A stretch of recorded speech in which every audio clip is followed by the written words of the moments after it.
Eu acho que nós tivemos mudanças mais radicais e as pessoas foram se adaptaram bem. Foram se adaptando.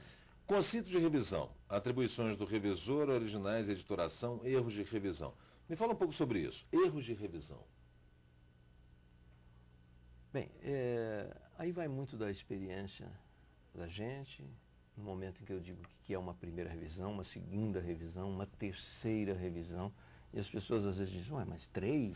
Não. Eu falei, às vezes 3, às vezes 4, né? Claro. A mais pesada é sempre aquela primeira, né? Que você interfere bastante no texto, né? Conforme se a pessoa escreve bem, você vai interferir menos. Claro. Se a pessoa escreve mal, você vai te dar mais trabalho, não é isso? No momento que isso vai... Textos que trazem ambiguidade, que você não entende muito bem. Isso e que a gente tem que... Olha, eu não entendi isso. E você tem Reescreva, por favor. Você tem que se reportar, né? Às vezes a pessoa lhe dá a liberdade de dizer assim, proponha. Né? Mas em alguns casos o assunto é tão específico, né? E às vezes você não entendeu, porque ali não tem muita clareza, que você joga de volta para o autor, né? Por favor, melhore. Reescreva, por favor. Melhore. Olha, eu não estou entendendo. Eu na qualidade de revisor e o leitor também não vai entender. Muito menos. E não vai poder lhe telefonar, não é assim? É verdade. Pois é. Para a segunda revisão. Depois vem a segunda revisão, não é assim? Uhum. Porque você, quando propõe alguma coisa, você vai passar para o diagramador, ele vai incorporar isso no texto e você vai ter que ver se ele incorporou corretamente. Muitas das vezes não incorpora corretamente. Na realidade, isso se torna até uma grande brincadeira, na verdade. Como se fosse uma brincadeira entre o aluno e o professor e o mestre. Quando um professor te propõe o exercício de uma redação, não é verdade? Olha, disserte sobre determinado tema. Você faz uma pequena dissertação. Mostra ao professor. Ele, olha, gostei, mas as ideias estão mal posicionadas. A sua ideia central está mal elaborada. Essas duas ideias aqui não estão conectadas. Não estão concatenadas. Melhora esse texto aqui. Aumenta bota aqui mais um parágrafo, ou não, reduz. Mais ou menos isso. Né? Divida esse texto aqui em 3, 4 grandes orações, ou reduz os períodos. Vai trabalhando isso. Faça um fecho melhor, porque não está bom. Exatamente.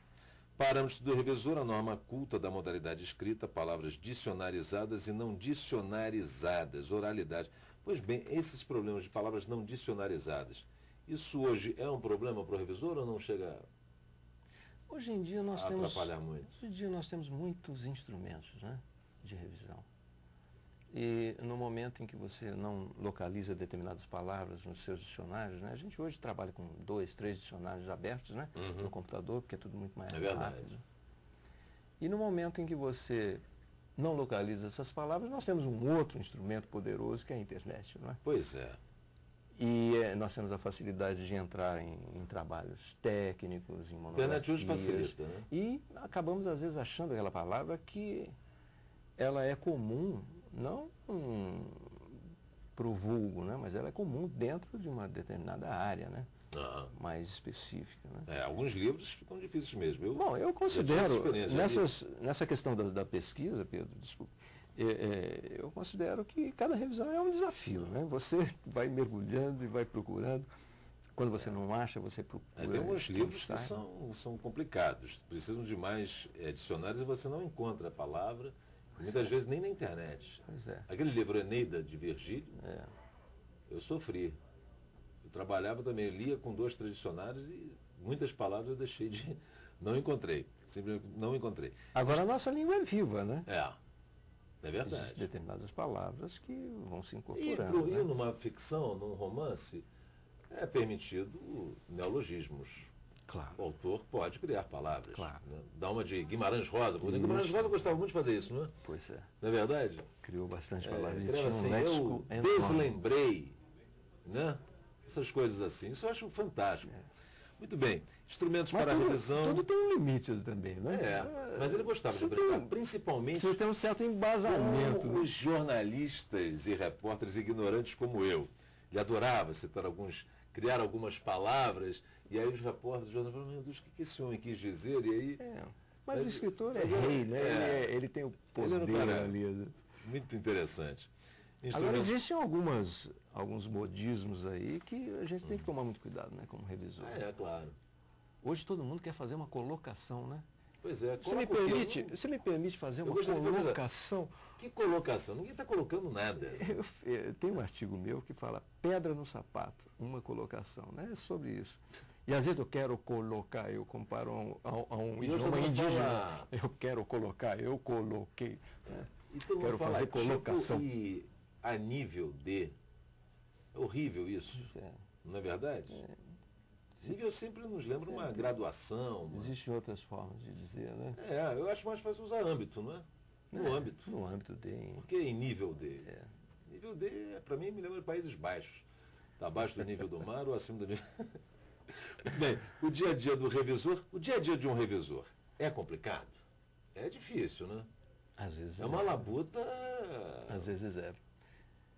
Às vezes ele muitas vezes maçante. Às vezes ele se deixa levar numa correnteza de correrias de final, de história no revisor, né?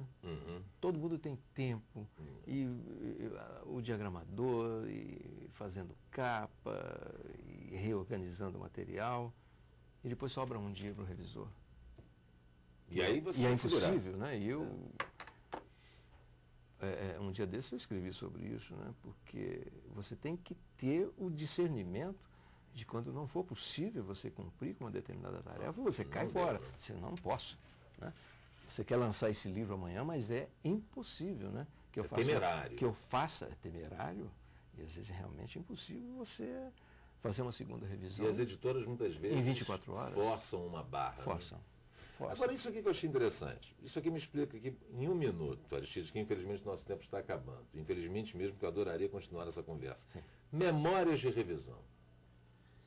Eu faço um relato de cada revisão, dos principais pontos, dos partidos que o revisor adotou, das substituições que ele fez. Por exemplo, olha, eu resolvi que país vai ser com letra minúscula e não com letra maiúscula. Perfeito. Vamos adotar isso.